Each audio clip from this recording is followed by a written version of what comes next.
Bom, o obsidiado eita palavrinha, gente, Gerazeno, que é da comunidade de Gerasa. Eu não vou focar diretamente a passagem específica ao fato onde Jesus, chegando a essa cidade, ele se depara já nas catacumbas, nos cemitérios daquela época. Jesus se depara com um irmão nosso, sob um processo obsessivo de longos anos, onde ele já havia deixado de parecer um humano, já vivia como animal, atado, preso em cordas, seminu, machucado, ferido. Imagina você viver num cemitério. Não é o cemitério que nós temos hoje. O cemitério que nós temos hoje é bonito, é limpo. O que eles chamavam de cemitérios daquela época eram pequenas escavações em rochas. Você ficava entre a lama, entre o barro, enfim, você ficava numa situação muito, muito deplorável. Mas esse espírito já havia entrado num processo tão denso de obsessão, onde ele já não era ele mesmo. E Jesus se depara com essa figura e logo de pronto, aqueles outros irmãos que vivia obsidiando esse nosso irmão, identifica em Jesus a persona do Cristo, aquele Cristo enviado, o irmão maior, e ao identificar, já percebem que Jesus estava ali para promover uma cura, uma libertação coletiva, porque é aquele que sofre e aqueles que trazem o sofrimento também são sofredores. E nesse processo, ambos são libertados. Mas eles, identificando em Jesus, logo perguntam: o que queres de nós? E eles se identificam como legião, porque eram tantos que viviam ali em torno daquele homem. Nós não vamos adentrar no que levou este homem, não agora, a cair neste processo, a ser conduzido a este processo. Porque, de pronto, esses que o subjugavam, pede a Jesus: já que nós não podemos mais ficar aqui junto deste, então que nos mande para uma vara de porcos que estavam ali naquela região. Lembrando que nós temos nas narrativas considerar sempre o processo alegórico, porque nós estamos falando de uma cultura muito antiga. Entender a alegoria em torno do texto é nos esclarecer o contexto daquela época.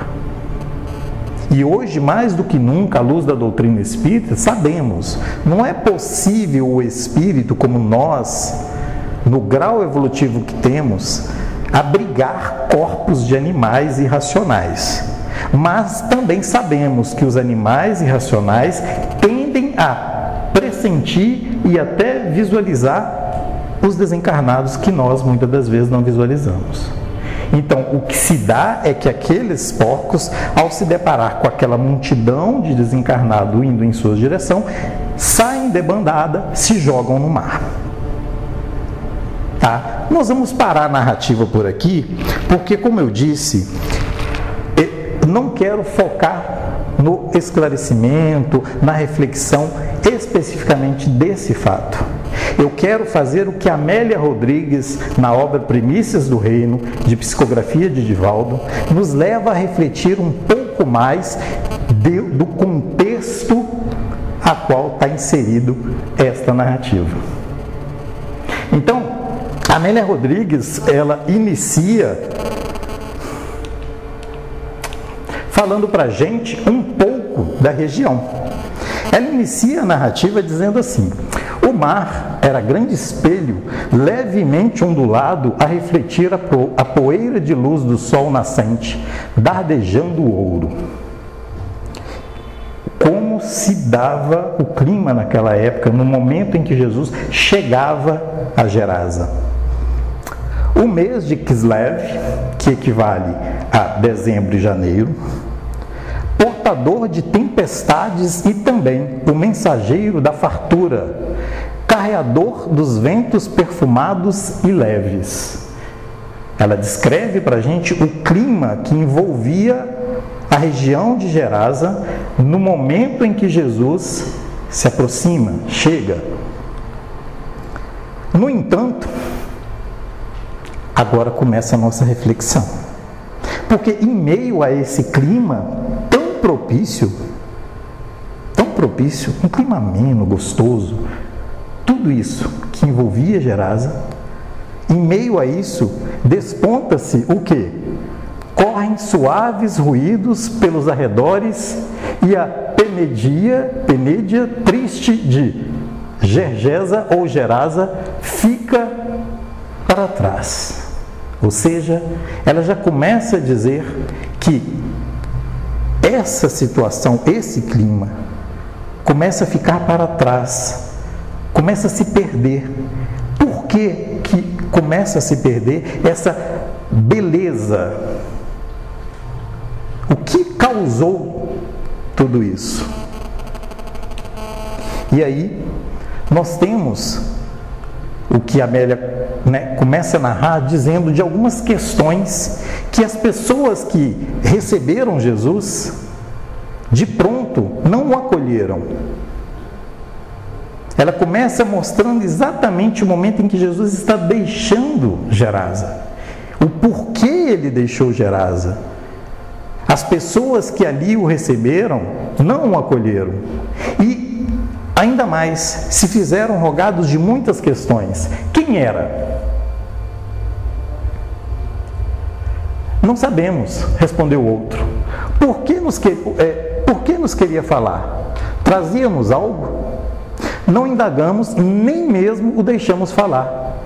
O que desejaria de nós? Não podemos atinar. Talvez tenha sido melhor expulsá-lo de nossos sítios, como fizemos. Talvez. Quem é Jesus? Quando eu deixo Jesus falar? Quando eu pergunto quem é Jesus? Eu digo ter fé, eu digo estudar, eu digo ler seu evangelho, eu ouço os amigos espirituais falar dos seus ensinamentos, mas quem é Jesus? Quem é Ele? Quando eu deixo Ele falar? Quando eu realmente o acolho?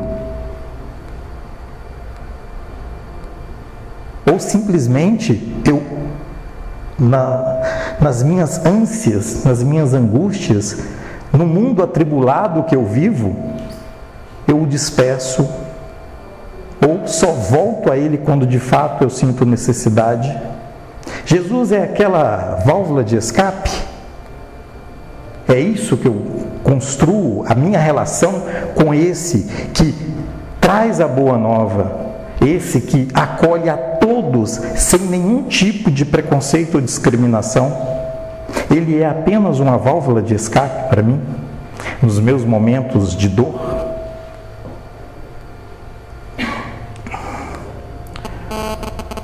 Quando foi que passamos a rejeitar a luz libertadora, a boa nova? Em que momento que isso se deu? Na nossa humanidade, em que momento que nós deixamos de valorizar a persona de Jesus?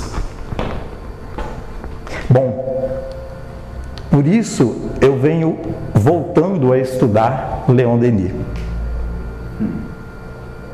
para tentar responder e encontrar em que momento a humanidade deixou de ouvir Jesus. Quais os momentos cruciais que os seus ensinamentos foram deturpados? E por que foram deturpados? Nessa principal obra de Leon Denis, depois da morte, uma obra que causou um maior rebuliço na França quando foi publicada, onde milhares de revistas, jornais, grandes editores, pessoas de todos os meios reconheceram o valor desta obra. É curioso que tem um editor do jornal, de uma revista, Leclerc, da época, ele diz o seguinte: não precisamos concordar com a filosofia espírita a qual o senhor Denis propaga e defende, mas não podemos ignorar o valor desta obra. Por quê? Porque nessa obra, Leon Denis resgata as tradições religiosas logo de pronto e mostra que todas elas, no seu nascedouro, refletia as mensagens do Cristo. Mas, pela imperfeição humana ali expressa na vaidade, no orgulho, no egoísmo, no patos, e ele dá uma centralidade no patos grego, que é a paixão. Quando nós nos apaixonamos pelas coisas e não desenvolvemos uma empatia racional, nós tendemos a deturpar ao nosso bel prazer toda e qualquer filosofia, todo e qualquer conhecimento. E aí, quando ele vai fazer uma análise das principais crenças ao longo da história, desde o Egito Antigo, e ele vai passar por várias, pelo hinduísmo, pelo budismo, ele vai até a Grécia, ele vai fazer uma análise bem minuciosa dessas culturas, mostrando em que momento elas deixaram de seguir a boa nova. Elas deixaram de valorizar, de fato, o humano e passaram a valorizar o ego de quem estava à frente delas. Por isso que ele vai fazer críticas, e uma crítica que eu, enquanto estudante de filosofia, detecto muito claramente nos livros de Platão, que é exatamente a crítica aos poetas, que vai antropomorfizar o divino para atender o seu bel prazer. Eu dou características ao divino que são minhas, para satisfazer os meus interesses. Tudo isso vai nos corrompendo. E uma vez que vai nos corrompendo, vai nos levando a ser foco das entidades que comungam com este meu pensar. E vão me incentivar cada vez mais a continuar fazendo isso. Dizendo, né, isto é normal. E aqui cabe uma reflexão que nós precisamos ter. A normalidade, em sua grande maioria, não atesta veracidade, atesta um ato cultural, uma prática coletiva dessa ou daquela cultura. Mas e o que é de fato natural? Aí é que nós precisamos mergulhar. É neste campo do que é natural, na nossa essência divina, espiritual. É esta que nós temos que buscar. E é isto que Sócrates, inclusive, vai fazer. Ele vai repudiar toda aquela cultura que destoava, de fato, dos ensinos dos deuses daquela época.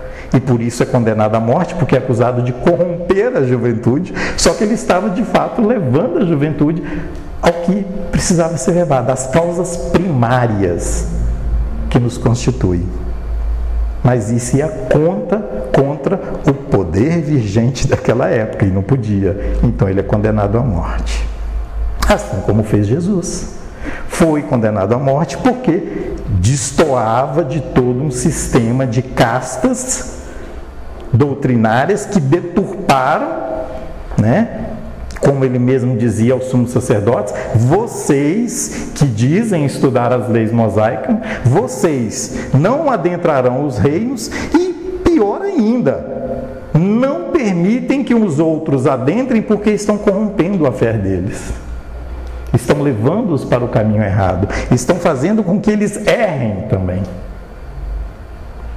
Veja a nossa responsabilidade quando eu procuro usar de um ensinamento que não é meu, mas por interesse próprio, por vaidade, por orgulho. Todas essas chagas, por este patos, por esta paixão, acabo distorcendo e envolvendo outros. Além de me comprometer, estou comprometendo outros junto comigo. No livro Receitas de Paz, um livro de mensagens curtas de Joana de Ângeles, ela nos fala exatamente deste reino especial, que era o reino dos apaixonados, o reino daqueles vaidosos, o reino de Caifás, de Anás, de Pilatos, o reino desses grandes nomes da história que tudo fizeram para poder corromper os ensinamentos. E ela vai nos dizer das ruínas espirituais a que todos esses homens, todos esses grandes nomes acabaram por se envolver. Exatamente porque conheciam a verdade e manipulavam a verdade, ou se omitia diante da verdade. Quando eu era vinculado, às pastorais na instituição católica, isso já para mais de 30 anos, 25 anos, a gente tinha uma brincadeira, que a gente falava sempre que quando alguém não estava a fim de se envolver, a gente dizia: você está usando a política de Pilatos, Eu lavo as minhas mãos. Tem um problema, eu vou lavar as minhas mãos, mas eu não quero. Você sabe o que é certo, você sabe o que é verdade, mas como eu não quero me comprometer, lavo as minhas mãos. É a política de Pilatos. Pilatos sofreu muito com isso. Quando você estuda, você sabe que a esposa dele o orientou, porque ela teve em sonhos a orientação de que ele não deveria se envolver naquele problema e que ele não deveria condenar Jesus. Mas ele, por uma questão social, política, aceita ser envolvido naquela trama toda, porque ele tinha o poder político da época. Percebem o compromisso que a gente carrega quando nos é dado, vamos dizer ali, uma liderança qualquer, seja onde for. Amélia Rodrigues também, no Tabor, vai nos mostrar em que momentos, numa simples frase, que a gente vai entender depois, fazendo uma conexão com a obra de Herculano Pires. Porque no Monte Tabor, na passagem do Monte Tabor, que por sinal nós refletimos aqui anteriormente, na primeira vez que aqui estivemos, ela diz uma frase muito significativa. Porque na subida do monte, quando chega a noite, ela usa a frase: e a natureza adormecera. Só que ela não está dizendo da natureza bucólica, de paisagens, de árvores, de plantas, não. A gente vai entender isso depois, mais à frente, estudando Herculano Pires na obra Cristianismo, Mensagem Esquecida. Quando ele vai dizer da natureza humana que durante séculos adormecera a fé, o amor, adormecera a razão, levando o que depois nós vamos trazer uns fragmentos de Freud, levando a humanidade mergulhar num processo tenebroso de guerras, de conflitos, de total e completa descrença na vida, a ponto de distorcer o sentido de vida, a ponto de valorizar somente a vida do corpo, a ponto de nunca, em momento algum, falar em morte. Não, temos que falar de vida, mas não da vida que Jesus nos ensina, mas sim a vida do corpo, a vida material. Ou seja, de novo, adormece a razão do entendimento claro dos ensinos de Jesus. Adormecem a fé, adormecem o amor pelas pessoas. Então, essa natureza que adormecera, porque eu subo o monte, eu entendo o Cristo que eu tenho que seguir, eu vou com Ele até o mais alto, mas diante de alguns desafios, eu deixo a minha fé sucumbir, às vezes, a inúmeros processos, e por aí vai o meu sentimento de amor pelo próximo e a minha capacidade de sentar e refletir os seus ensinamentos. Quando foi que a vida passou a ser somente uma vida de sentidos? Sentidos aqui é no sentido filosófico mesmo, é aquilo que eu sinto pelos tatos, sabe? É aquela coisa que é visível, que é palpável, e não inteligível, refletido. Então, em que momento que eu deixei de perceber o espírito e passei a perceber só a matéria? que me levou e levou a humanidade em processos que nós estamos até hoje, de total e completa desumanização, banalização do humano. Se pararmos para analisar, vivemos um processo constante de influências que estão cada dia mais acirradas à nossa volta, conduzindo a humanidade em descabidos atos de violência, de desamor. Porque deixamos de perceber o Espírito para perceber somente o que é material, o que é paixão, o que é eros, uma linguagem grega, que é desejo, aquilo que me satisfaz, mas não me supre em meu espírito. Aquilo que se esvai rapidamente. E eu quero mais, mas se esvai, e eu quero mais, e se esvai. Aquilo que é verdadeiro, sabe? Aquilo que dura. Essa semana me mandaram um videozinho que me deu uma saudade da minha infância. E eu fico pensando, gente, como a minha infância foi realmente infância. Sabe, aquelas brincadeiras de crianças, aquela coisa tão pura, tão inocente, tão prazerosa, e que hoje a gente quase não vê mais as crianças brincando. Porque desde cedo eu coloco para as minhas crianças que elas já têm que aprender inglês, que elas têm que aprender a ler, a escrever, eu já mergulho em um mundo de sensações. E eu fiz uma pesquisa recentemente com alguns jovens e para mim assim, é triste. Quantos sabiam de fato, pelo menos, a oração do Pai Nosso? É absurdo como que os nossos jovens não sabem. É uma oração decorada, rezada. Não sabem. Não sabe uma oração universal. Culpa de quem? Deles? Não, dos adultos que o cercam. Dos adultos que o cercam. Foi só uma pesquisa assim aleatória, para ver o nível de relação com este ato de nos conectarmos com o Espírito. Não sabem.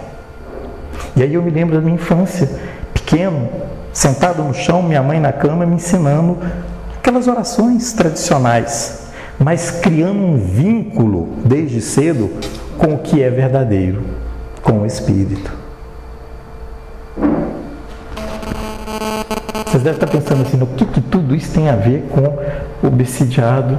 A gente vai chegar lá, relaxa. Bom, tudo isso a gente já tem a resposta em Jesus. A gente não precisava de Freud, a gente não precisava dos filósofos, a gente não precisava de Leon Denis, de Herculano, de Amélia, porque tudo isso já estava em Jesus. Só que é tão simples que eu rejeito. Eu rejeito. São falas simples, só que eu rejeito. Quer ver? Tudo isso. Por quê? Porque eu não entendo isso aqui. Por isso, não andeis preocupados dizendo: que iremos comer? Ou que iremos beber? Ou que iremos vestir? Vosso Pai Celeste sabe que tendes necessidades de todas essas coisas. Porém, buscai primeiro o seu reino e sua justiça, e todas essas coisas lhe serão acrescentadas.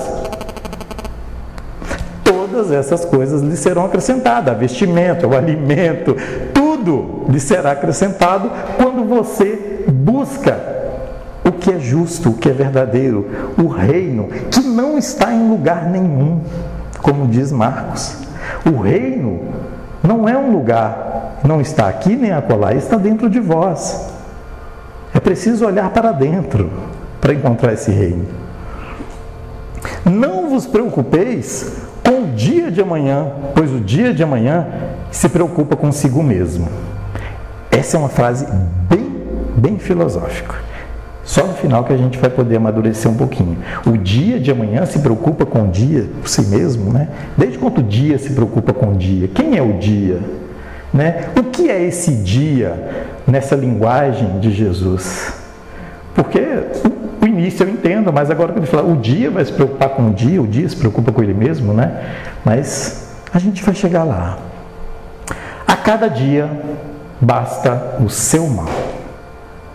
A cada dia basta o seu mal. A gente não deve ficar ansioso, se martirizando pelo que eu vou fazer amanhã, pelo que vai acontecer ou deixar de acontecer. Agora, esse é o momento, aqui, nós aqui. O que estamos aproveitando deste momento, o que estamos aprendendo com este momento. Porque amanhã o dia se ocupará. Lucas, só reafirmando, né? Pois a vida é mais do que o alimento e o corpo é mais... Pois a vida é mais do que o alimento e o corpo é mais que a roupa. Então o que é a vida? O que é a vida? Nós não paramos para pensar que se ele está dizendo isso, é porque a vida que Jesus nos traz não é a vida do corpo. Não é essa vida com que nós devemos nos preocupar. Eu tenho que pensar nisso, mas de que vida ele está falando? Sabemos, a vida do Espírito, nós sabemos. A questão é nos posicionar diante do que já sabemos. Esse é o nosso maior desafio, que é nos posicionar diante daquilo que eu já sei. Que é o que torna mais difícil diante do mundo a que vivemos. Nos posicionar, nos colocarmos, ir contra toda a maré que está aí.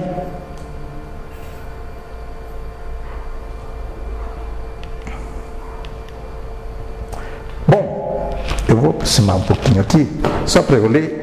Eu vou ficar de costas para vocês, tá bom? Em 1915, Freud escreve uma obra, que para mim é uma das melhores obras de Freud, que é Escritos sobre a Guerra e a Morte.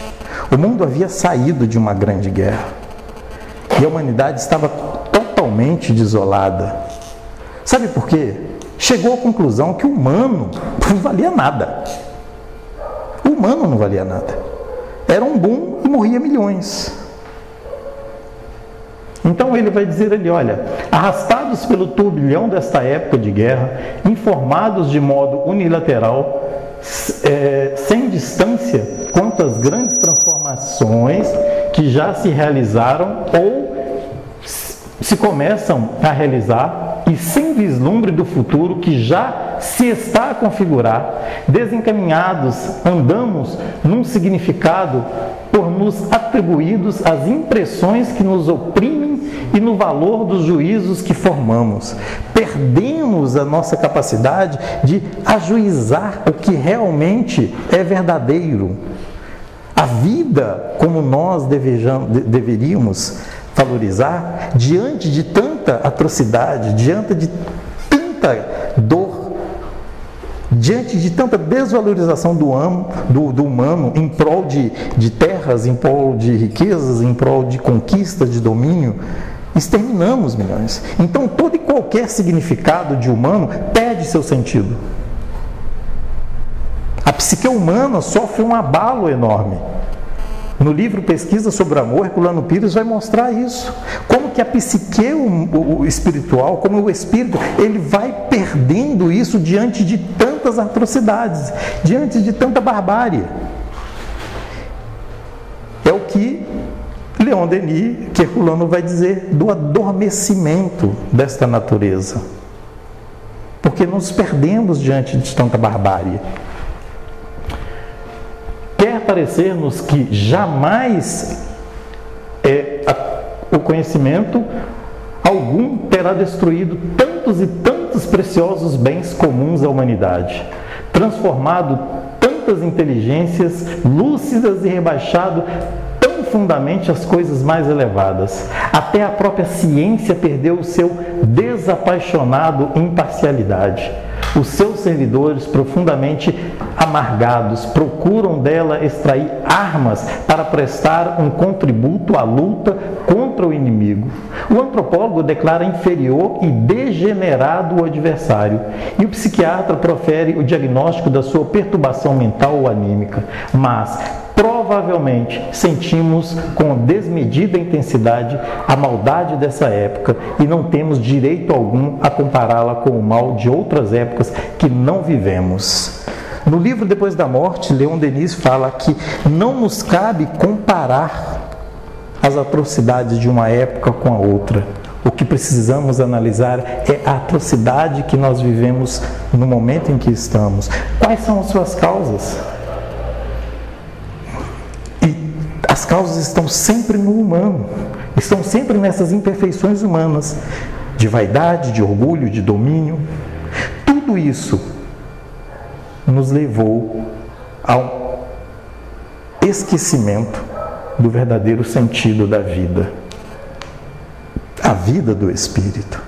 Então, será que nós não estamos dando seguimento ou construindo mais e mais uma sociedade que vai aplacar ainda mais esse Espírito? Não está na hora de fazermos o caminho de volta? Não está na hora de escolhermos o que Jesus nos pede? Que é realmente cuidar do que é a vida e tentar encontrar o que é necessário. Quando eu estava preparando esse estudo, eu fiquei pensando e lembrando do Chico, né? Eu não me lembro, com exceção da infância, naquele problema das penúrias materiais da infância dele, mas depois de adulto eu não me lembro em nenhum momento uma narrativa ou algum comentário onde o Chico passou privações materiais, passou fome, não tinha o que vestir. Não me lembro. Tinha os problemas de saúde, como todos nós temos, mas não me lembro. Por quê? O que está no Evangelho. A partir do momento que você busca a justiça divina, o entendimento do que é a verdadeira vida, tudo mais lhe será acrescentado daquilo que lhe é necessário. Tudo mais lhe será acrescentado. Só que você tem que fazer essa escolha. Mas não é fazer a escolha hoje e querer que as coisas mudem amanhã. Leva tempo. Leva tempo. Para evitarmos mergulharmos num processo muito sério, obsessivos. Até agora a gente não conseguiu chegar lá em Gerasa, mas a gente vai chegar. A guerra em que não queríamos acreditar instalou e trouxe consigo a decepção. Não só é mais sangrenta e mais mortífera do que todas as guerras passadas, por causa do aperfeiçoamento das armas de ataque e de defesa, mas pelo menos tão cruel, exasperada e brutal como qualquer uma delas. Infringe todas as restrições a que os povos se obrigam em tempos de paz. O chamado direito internacional não reconhece nem os privilégios de ferido e do médico, nem a diferença entre o núcleo combatente e o pacífico da população, e viola o direito da propriedade, derruba com cega cólera tudo o que lhe aparece pela frente, como se depois dela já não houvesse de existir nenhum futuro e nenhuma paz entre os homens. Desfaz todos os laços da solidariedade entre os povos combatentes e ameaça deixar atrás de si uma exasperação que durante longo tempo impossibilitará o reatamento de tais laços. Tudo isso que Freud vai retratar e muito mais nessa obra, que ela realmente nos vale a pena, porque em Pesquisa sobre o Amor, de Leon Denis, ele mostra que até os dias de hoje nós estamos sofrendo consequências de guerras regionais. Ainda estamos sobre as consequências, sobre as influências de guerras regionais de séculos e séculos para trás. Quanto tempo nós vamos desvalorizar a vida para atender nossas vaidades, nosso orgulho? Porque acreditamos que a vida é do corpo. Sabe o que é mais problemático nisso? É porque nós sabemos que não é, mas nós não temos a devida força para mudar isto. A gente fica esperando que, algo muito sobrenatural aconteça. Nós espíritas ficamos esperando o planeta sair dessa transição. Só que ela está acontecendo. Eu que não estou percebendo. O Espírito tem essa mania, né? Está esperando o planeta se regenerar. E aí é que entra o ensinamento de que o dia de amanhã se incumbirá do dia por si mesmo. Porque não é somente eu. Tudo à minha volta se regenera, mas tudo vai se regenerar e vai me acolher de acordo com o que eu necessitar. É isso que nós vamos apresentar, nós vamos perceber em Gerasa. Por quê? De volta, né, às questões de Gerasa, contemplando o barco de Jesus que se distanciava, aquelas mesmas pessoas dão continuidade às questões dizendo: parecia com um rabi desses que andam pela Galileia, que nos pode oferecer de bom a Galileia? Revidou rabioso um representante da cidade. O que podemos, afirma, são os prejuízos que ele nos deixou. Existia um preconceito naquela época muito grande contra a região de Galileia, né? Então, tudo que se falava Galileia não podia dar nada de bom. Paulo, antes de se tornar Paulo, quando Saulo, ele dizia que da Galileia só poderia vir hortaliças. Então, a ideia de um profeta vir da Galileia era inaceitável para eles. E Jesus vem da Galileia. Então, ele vai dizer isso, que o que restou para eles foram os prejuízos. Que prejuízos? Quando você lê toda a narrativa de Amélia, ela vai descrever uma sociedade voltada pela economia, na criação de porcos, pessoas extremamente voltadas para o materialismo, para o consumo. Uma sociedade a qual cresceu aquele indivíduo primeiro que Jesus encontrou nas catacumbas, que ao longo da sua vida se degenerou dentro daquela sociedade de jogos, de prazeres, voltados para tudo o que a matéria pode lhe trazer, sem nenhum vínculo de fato com o Espírito. Toda uma sociedade em volta desse propósito, satisfazer somente seus interesses comerciais, de prazeres, de lucro. E por que a criação de porcos? Por que exatamente a criação de porcos? É curioso você perceber que Amélia Rodrigues, lá no início, que eu fiz questão de não colocar, para a gente pegar agora e voltar, ela vai dizer que o barco desliza suavemente, quase em silêncio, com a grande vela enfunada, à semelhança de uma asa móvel sombreando as águas. Na popa, a figura de Jesus assemelha-se a uma exclamação de dor. Fitando a terra agreste e nua, sente o sofrimento da gente que ali habita. Ali é programada, tá? Programara ele antes aquela visita às terras sobre as montanhas de Bazã, na Decápolis, acalentando a possibilidade de até ali levar a mensagem da Boa Nova. Gerasa não o recebera, embora o tom festivo com que anunciara a chegada e a oferenda preciosa que doara ao acercar-se dos seus limites. E assim, a mesma Gerasa, cujo o mês de Quisleve era portador de tempestades, sendo também o mensageiro da fartura, corredor dos ventos perfumados e leves, traz as encostas negras e viscosas, surradas pelas virações marinhas, apresentando-se lúgubres, sem vegetação alguma. Dir-se-ia um solo ingrato, onde nada medra, a exceção de espinheiros e cardo silvestre. Amélia mostra o contraponto. Ela mostra que, num mês propício a uma terra se tornar fértil, produtiva, porque grandes chuvas, grandes ventos, mas toda aquela comunidade envolvida nos seus mesquinhos afazeres e incapaz de receber a boa nova, acaba sendo obrigada a viver numa região onde nada cresce. É obrigada a viver só dos porcos.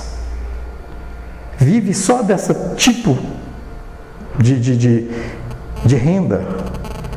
Ela faz esse contraponto exatamente para mostrar, veja, a chegada da Boa Nova em um período favorável, mas é uma terra seca, onde nada cresce, nada brota. Por quê? Porque as pessoas que ali estão, não vamos dizer que não mereçam, mas não fazem por onde ter um ambiente propício à vida. E é por isso que e aí veio o ensinamento, né? Que é duro, eu não conseguia, quando eu era mais novo, eu não conseguia aceitar esse ensinamento de Jesus, sabe? Quando ele dizia, olha, aquele que muito tem, lhe será acrescentado. Aquele que pouco tem, até o pouco lhe será tirado. Eu não conseguia entender. O cara já não tem nada e o pouco que ele tem eu vou tirar. Mas você tem que amadurecer o entendimento com a parábola dos talentos. Eu lhe dou algo e você não valoriza, então eu vou dar para outro.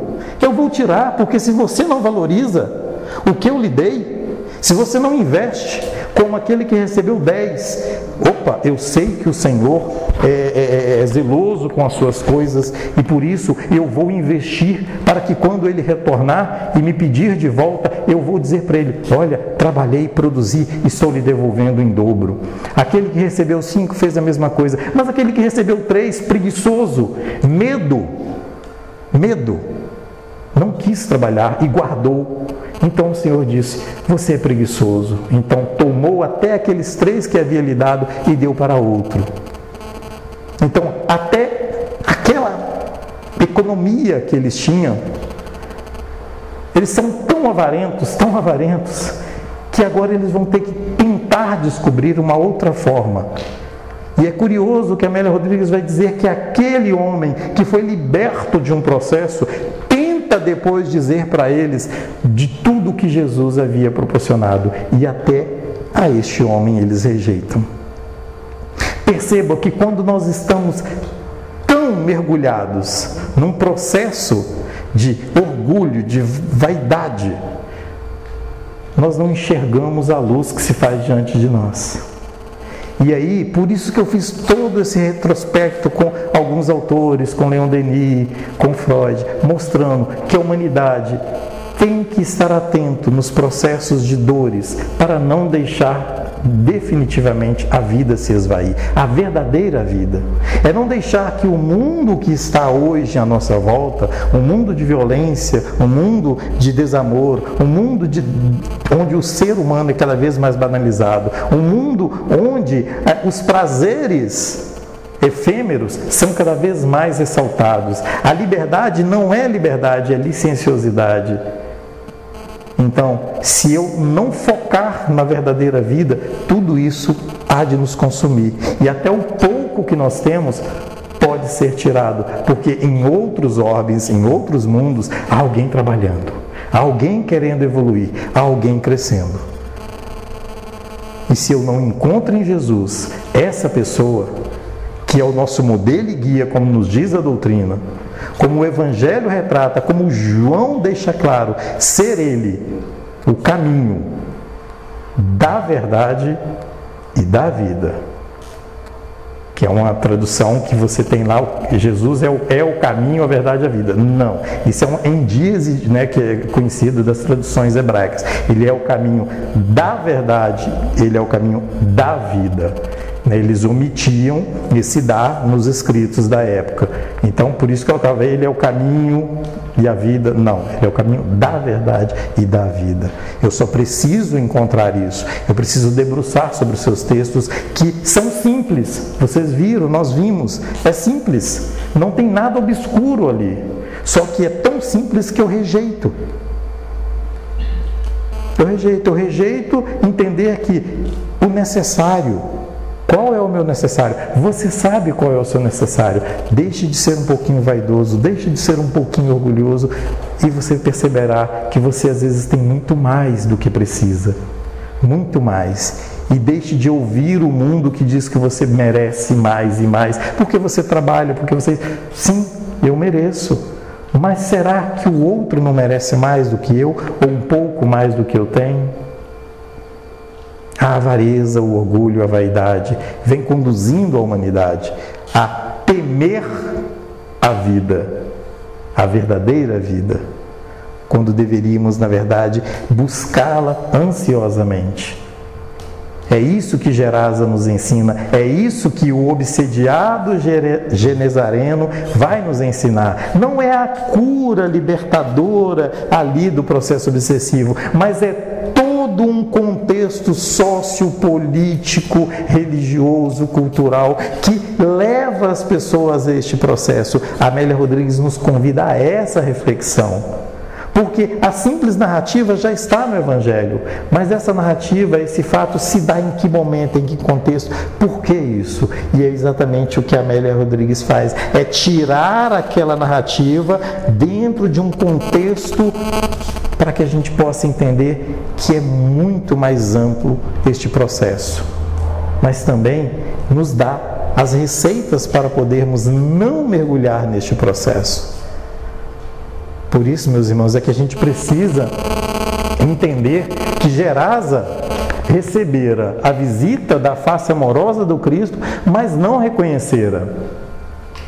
Às vezes a gente diz acreditar, às vezes nós estudamos e recebemos aqui os amigos espirituais, às vezes nós, com a mediunidade, podemos contemplar, mas de fato estamos acolhendo seus ensinamentos? Porque eu não preciso que Jesus às vezes esteja em meu lar, como é o caso do centurião, que não tinha nada a ver com Jesus, não tinha nada a ver com Jesus, com os judeus, não acreditava nas crenças dos judeus, era um centurião do Império Romano. Centurião é aquele que comanda 100 homens, uma guarnição de 100 homens, era um comandante de 100 homens. E quando ele fica sabendo que Jesus estava passando na região, e ele estava com um servo doente, um servo, não era família, irmão, não, era um servo, que estava doente, a quem ele tinha muito apreço. Ele vai até Jesus e vai dizer, afirma não ser necessário que o Cristo visitasse para crer na cura de seu servo enfermo. Uma palavra sua e sei que ele será salvo. Percebem? A simplicidade daquele homem. Reconhecer em Jesus aquele que é capaz de nos libertar das dores. E não era para ele, era para o outro. Senhor, eu não preciso que o Senhor vá até a minha casa, porque Jesus manifesta, irei até a sua casa. Ele não precisa. Eu comando 100 homens, e quando eu dou uma ordem para qualquer um deles, eles vão cumprir. Então eu sei que uma palavra sua há de curar. E quando ele retorna para casa, no meio do caminho, os outros empregados o encontram e diz: olha, o servo está curado. Então Jesus vai dizer que em toda aquela região nunca encontrou um homem com tamanha fé. Perceba, simplesmente abriu mão de tudo aquilo que diziam, sabe? Ele abriu mão daquela das crenças romanas, do materialismo, daquela coisa de não se aproximar de um judeu, mas pelo amor ao outro. Tudo isso, toda a cultura, toda a sua postura de comandante, tudo isso ele deixou de lado simplesmente pelo gesto de amor. Pelo gesto de amor. O que Gerasa não recebera, esse recebeu em dobro. Recebeu e muito, e muito. Gerasa teve contato, Jesus foi até elas, manifestava esse desejo, e eles não receberam. Enquanto que o outro foi a encontro de Jesus, abrindo mão de tudo, deixando toda a sua cultura, todos os seus costumes, deixando toda, procede um romano buscar a ajuda de um judeu, numa crença de um Deus. Isso para ele não importava, importava o amor que ele tinha pelo próximo. E aqui, para a gente finalizar, uma frase tão conhecida, de uma música tão conhecida, mas que faz todo sentido para a gente. Nos deram espelhos e vimos um mundo doente. Cuidado com o que estão nos oferecendo. Cuidado com o que estamos recebendo. Porque por mais que reflitam uma boa imagem, pode estar nos corrompendo, pode estar nos destruindo, pode estar nos tornando enfermos. Por isso, meus irmãos, pensar no obsediado de Gerasa não é pensar na cura do obsidiado de Gerasa, mas é pensar numa cura muito maior, numa libertação muito maior, não só de um homem, mas de toda uma sociedade, de todo um povo. Por isso que Jesus chora ao sair de Gerasa, sente a dor, porque o amor que ele envolvia por aquelas pessoas, e sabia que poderia ajudar essas pessoas com a boa nova, mas não o acolheram. Não o acolheram. Percebem? Quando você ama muito uma pessoa e você quer ajudar e essa pessoa rejeita a sua ajuda, você se entristece porque você sabe que ela vai sofrer. Você sabe que ela vai mergulhar num processo de dor. E Jesus é assim. Ele nos ama e a todo momento Ele nos fala. A todo momento Ele vem até nós. Como é que eu o recebo? O que eu espero dele? Gerasa não soube recebê-lo. Só pensou na sua economia, nos seus bens, na perda do único fonte de renda que eles tinham. Nem mesmo vendo aquele homem que durante anos estava mergulhado nas catacumbas, um animal, se libertar, não foi capaz.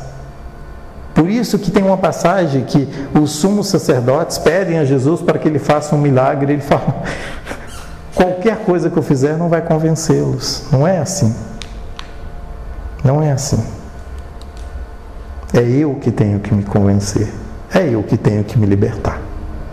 Por isso, meus irmãos, tenhamos a certeza que se eu acolher Jesus, se eu receber os seus ensinamentos, se eu entender que a vida vai muito mais além do que eu enxergo, do que eu sinto, do que eu cheiro, do que eu toco, do que eu percebo com os meus sentidos, se eu entender que a vida vai muito mais além disso e começar a testemunhar essa vida, então eu começo a transformar um pouco ao meu redor deste mundo caótico que a gente vive.